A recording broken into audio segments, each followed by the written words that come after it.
Max, how are you today, buddy? Mike, I'm doing great. How are you doing today? Good. We're already on to episode 5. Can you imagine? We have 5 episodes behind us. I can't believe it. And I also can't believe it's already July. So it's we've Mm, had a fun mm. first five of these. So it's been a good journey. It has been a good journey. This episode, Max, we're going to take on failure. Um, Mm, Something I'm very, very intimately aware of.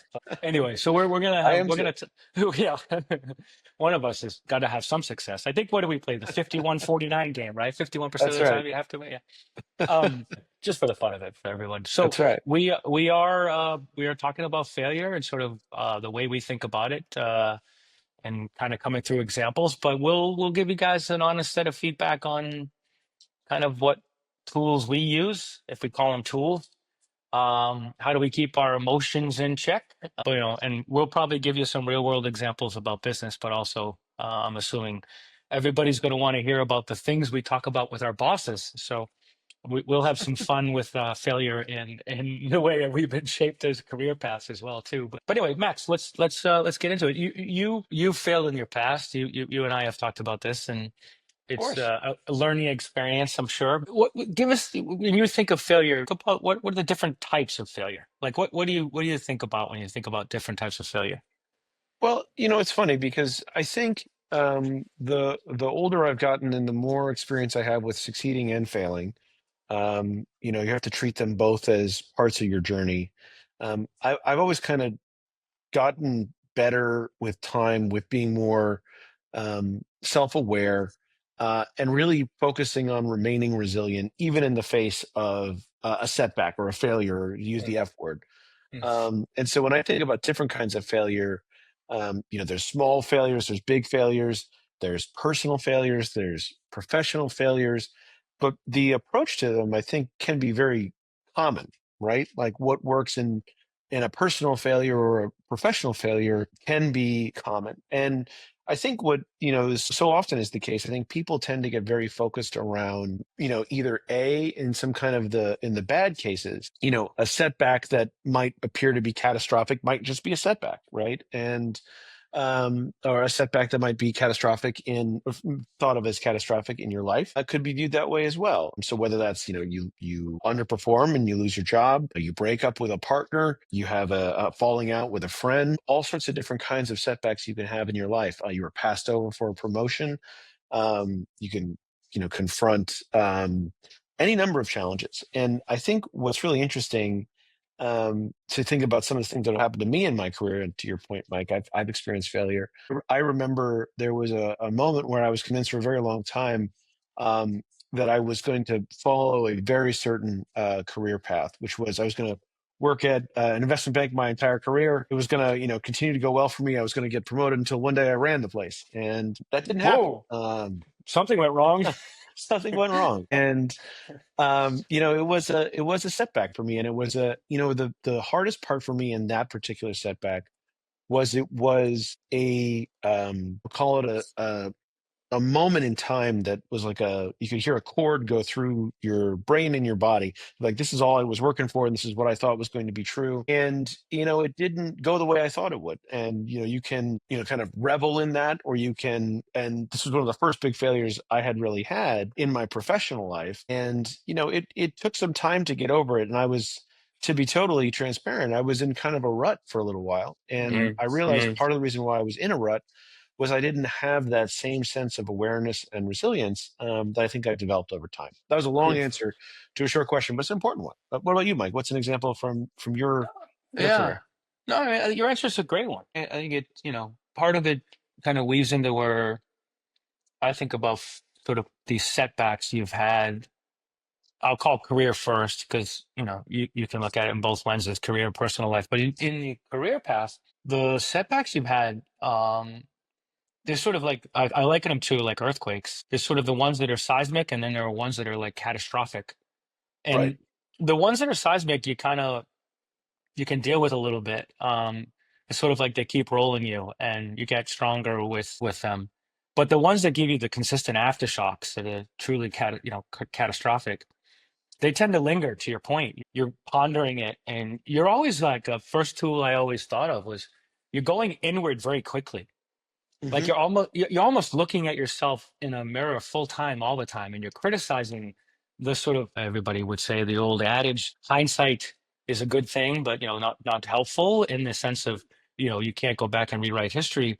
But you're always looking at that sort of catastrophic event in that way you think about it, even though it may not be catastrophic. That definition is different for everyone. But Right. you're sort of looking in the lens and you're like, what happened here? What did I pick wrong? In your case, you're here to work and you're not within a very large wealth management facility, but thank God you're here with Walker. But the reality is, You too.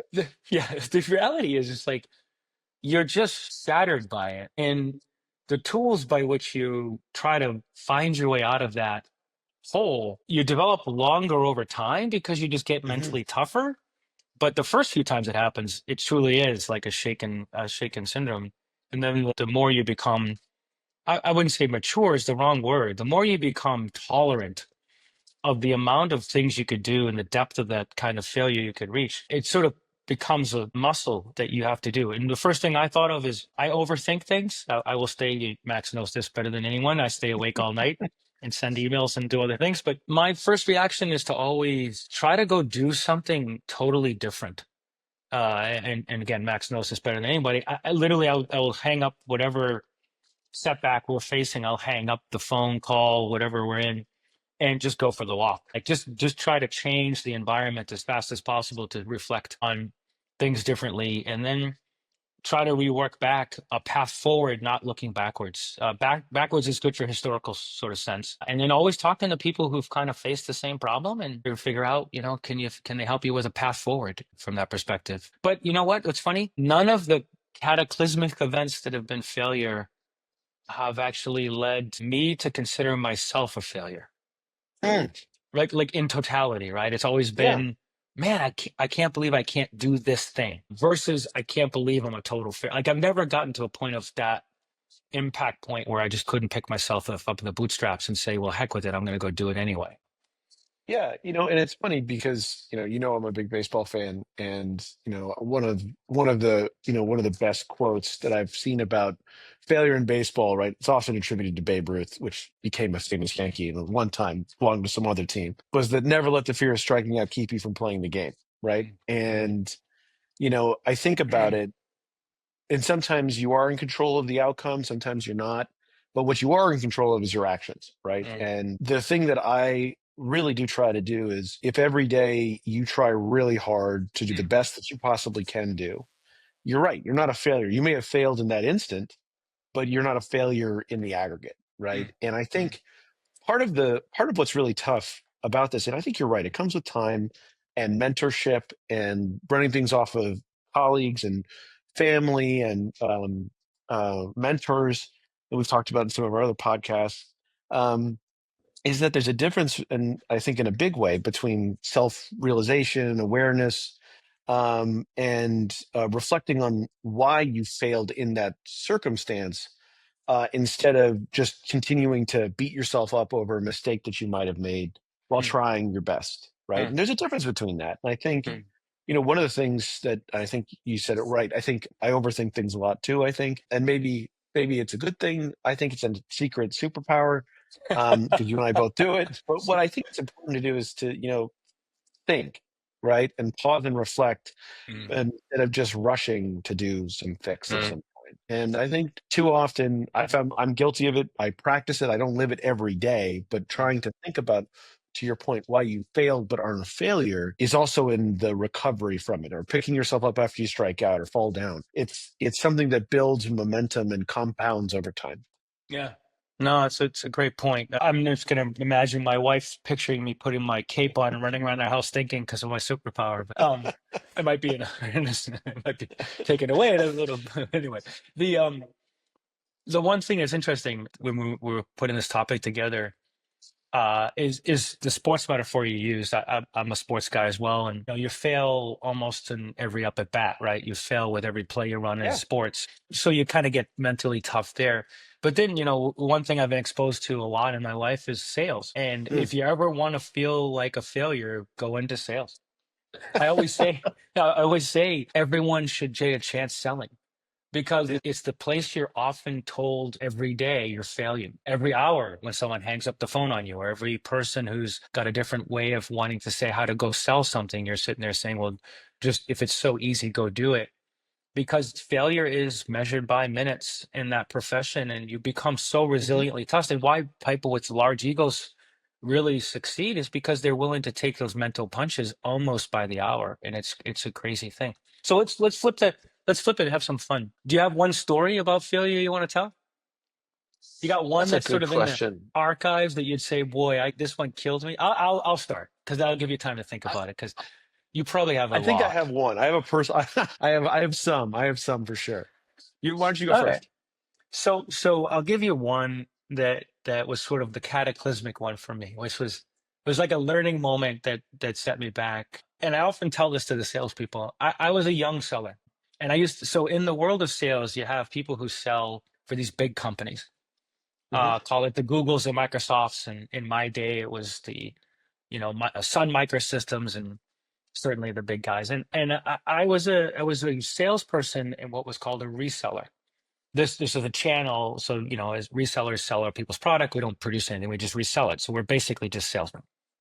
And I was a reseller of this software package, and I was cold calling. My job was in the morning was get on the phones from 8 to 11, and then your appointments were in the afternoon. You came back at the end of the day and you wrote your reports and told your manager what you did, and if you didn't make the day's cut, you got yelled at. A pretty simple operation. So in the morning, I got an appointment with a person who had interest in this piece of software. So I was all excited. I Hmm. ran out to meet the client, and client and I got along really well. And I had probably been selling less than a year. And I'm walking through my checklist of how to qualify and what to do, and all the signals are right. And I left that meeting, and I got a call from a sales rep of the software company, not me trying to resell a software of the same company, the sales rep of the company. And he invited me to coffee and asked me to bring my manager.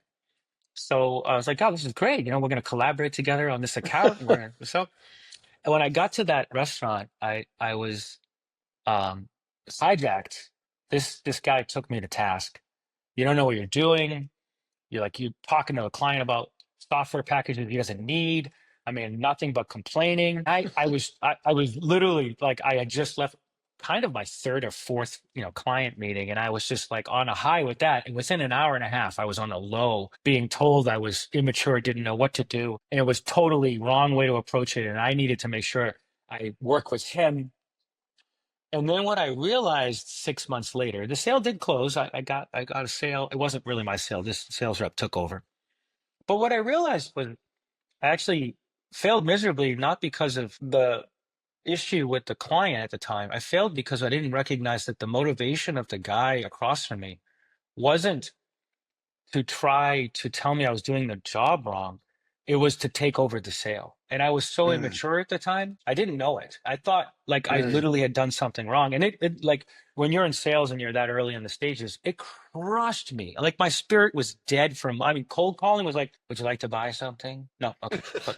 Um, but for me, that was like a lesson learned on politics that I Hmm. just had never been exposed to before. And it was soul crushing for me. I was like deadly. But how about you? That's one heck of a story. I mean, I think what's so interesting about that is, it talks about how, your view of failure and, kind of how that evolves and shapes over time with what's actually happening to your point. Yeah.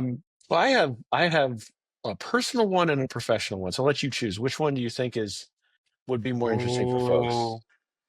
Oh, I think I went business, so maybe go Okay. personal. Yeah. Okay. Well, this is a very personal one. So, um, when I was in high school, I was applying to a bunch of different colleges because I didn't really know where I wanted to go. And I did very well in school, and I applied to a bunch of different colleges. I really had my heart set on going to um, an Ivy League school in Connecticut called Yale. And I had that was kind of my plan. I'm from Connecticut. That was kind of my plan, and it was there or the University of Pennsylvania. And I had a few different choices. No Massachusetts schools, of course, but so I applied to I think it was 7 or 8 schools. Had good grades, recommendations, this, that, and the other thing. I was doing everything. I was working really, really hard and put out the applications. And I got, let's call it, I think there were 4 wait lists and 3 no's. So I didn't get into a single school versus all my friends. who were in the same classes as me that were doing as well as I was, got in their dream schools and everything was going great. And it, you talk about, seismic or catastrophic. It was catastrophic for me at that time when I was, Mm, I was, what would I have been, 16, 17? And it was tough for me. It was, and I remember some of the teachers that I was close with were like, listen, everything happens for a reason, this, that, and the other thing. Like, don't worry, it all kind of work out. And I'm like, that's great. But I think I remember at the time not having experienced a lot of failure in that same kind of degree of like, the mm, next phase in your life. And it was really, really tough for me for a while. And then I remember going to actually the school I went to, which I went to Lehigh University in Pennsylvania. And I met with a teacher and I sat down and I talked with him and he looked at everything I prepared and he goes, I have no idea why you were waitlisted. That doesn't make any sense. He's like, I'd meet you tomorrow. And sure enough, a couple days later, I got a paper in the mail. It says you've been accepted to Lehigh University and we'd love for you to come and join this nice. honors program. And so it was great. But at the same time, I still had this vision in my brain that I was like, this still isn't where I want to be. This is the temporary setback, and I kind of started building what we'll talk about, kind of some of those things of how you recover Yeah. from a failure or a fail. And I was like focused on getting as good a grades as I could in my first year there because I was going to transfer to Yale. It was going to be my backdoor way in. And I met Always my a plan B. Always a plan B with Max. that's right. And then I met my wife, and I met several people who are still my closest friends today. And it was funny because she often says to me, she's like, everything does happen for a reason. And sure enough, that was the reason. And what looked like a failure to me of catastrophic proportions was actually me moving in the path that kind of led me to be your partner here at Alorica Yeah. and lots of other Mm, things. So it was. I think perspective is the thing I would say about that failure, right? Was that while things seemed in my teenage brain catastrophic and dire, it was more seismic than it was catastrophic. And yeah. so Yeah. that's what I've certainly learned over time. But Yeah. I That word rejection sort of creeps in, right? It's sort of like yeah, the thing that it just hits you like I'm not wanted, right? That whole thing just rewinds in your head and you're like, just why? What did I do why? wrong? What did, yeah, Yeah, yeah, yeah, and it's yeah, all about me versus about the totality of how things actually end up happening. yeah. So, Mike, That's a good. Hmm. so talking about this, I think the other thing that's just as important as recognizing why something happened is also how do you move forward from it. So what are some of Hmm. the, let's use the classic do's and don'ts of how you think about failing forward? Because that's a funny concept, but it's an important one. Yeah, no, it's listen, everybody deals with this stuff differently, so I don't think there's a patent that says this is the answer to the question overall, but my tool set is listen, the the negativity that comes from that kind of event, rejection, however seismic it is, I think you need to think about it a little bit. So Hmm. you have to park some time to just reflect. But I think quickly you do need to sort of almost compartmentalize it and put it aside and then focus on sort of the path forward versus the what you could get stuck in, which is the evolution of how you got to the failure point, which is always Hmm. backwards looking. And there is some good points of reflection, but I think you have to go from that point forward in order to sort of Yeah. get that path. And it can't be, I don't think the plan you develop, or at least in my head, the plan I develop is not based on how not to be rejected again. I think some people's Right. second part of their failure is, well, how do I do this again and don't get failure? The question is, how do I do this to succeed? Hmm. It's a different, it's almost a glass half empty thing, right? So, like, what did I learn? How do I figure this out? Where do I go to get some assistance? I think that's always one thing that you and I do well is each other's on assistance or using Andy or using a number of our staff. Like we always look for some people that work Yeah. for us who are good sounding boards on specific topics. Absolutely. I think that's a good place to start because sometimes your view of the failure and its severity on you is overly stated because of the Hmm. emotion that plays is my first reaction. What about yourself? I think the other thing that I try to do, and we've talked about this with some of the team here in Lorica, and I talked about it with friends of mine and my family as well, is, and you touched on the kind of rejection aspect, but I think, there's an extreme version of this in like Ted Lasso of always being positive regardless of the situation. But I think if you start with a negative, it's really hard to get to a positive, right? It's important to mm, realize that mm, something happened, but don't, what we say to the teams internally, right, all the time is like you start with a yes and you work down to a no. You don't start with a no and work up to a yes. And it seems small and it seems stupid, but I think, focusing too much on the negative or how it made you feel about yourself or the mm, people you may have failed or the people that failed you or called you out or what you thought was unfair to you is a useful exercise for a part of time. It mm, can't take over the whole of it. Because to your mm, point, building you a path back and focusing on, something we've talked about in our other podcasts is about remaining a learner and having constant curiosity, right? And saying, mm, why did I fail? What was the reason that went bad? And being self reflective enough that it might very well have been your reliance on someone else. It might have been something you did too. But focusing on the why or the how versus the what, right? And the actual event. So I think there's both positives and negatives in kind of you know failing fast and failing forward. There also there's a balance for failures that happened, understanding why they happened and being self-reflexive enough to see if it was something that you could have done differently to improve your outcome. And to your point, bouncing those ideas off other people that you trust and know well and value their opinion, because I think that's how you really get better to be a more successful person. And I yeah. think my only other thought is that if I didn't, and we were talking about my prior job in investment banking, if I wasn't an investment banker, I don't think I would have known how hard I can push myself. And Mm, I have mm, friends that are marathoners and triathletes, and they say the same thing, right? If I didn't do this, I didn't know how hard I could push myself, in a sports analogy. And I think the sum total of your failures is what makes you a successful person, as much as the wins, right? To your mm, point, 51, mm, 49. mm, I mhm, think that's definitely true. Yeah, that's well put, man. I think the one thing that's very funny in listening to what you're saying is uh, this topic is resident in just about every human being, right? So uh, the reality is everybody faces it. There's resiliency to it. There's learnings from it. To your point, it's the sum of totals of many of these things that make the character in you.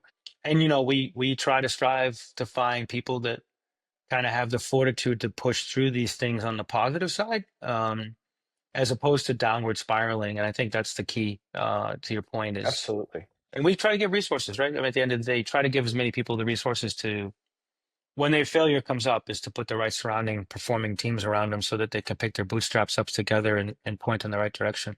This has been a great topic. I think this is a fun one Yeah. for us. Yeah. But Yeah. No, this is great.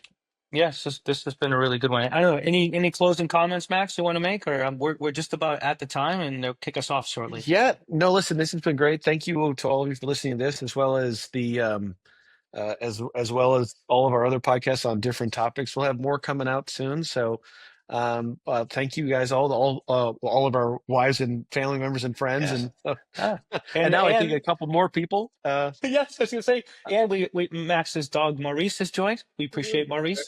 Thank you, buddy. He's a new addition to the crew. I'll leave you guys with two quotes from my favorite two of my favorite people, Oscar Wilde and Warren Buffett. Very different kinds of people, and experience is just the name we give our mistakes, is something that Oscar Wilde said, right? So it's a lovely way of thinking about experience as a way of you're better for your experience, not as a Mm-hmm. not a Mm-hmm. mistake, right? Mm-hmm. And my investing idol, certainly, it's better to learn from your mistakes. It's good to learn from your mistakes. It's better to learn from someone else's. So Mike, I look forward to learning from your mistakes.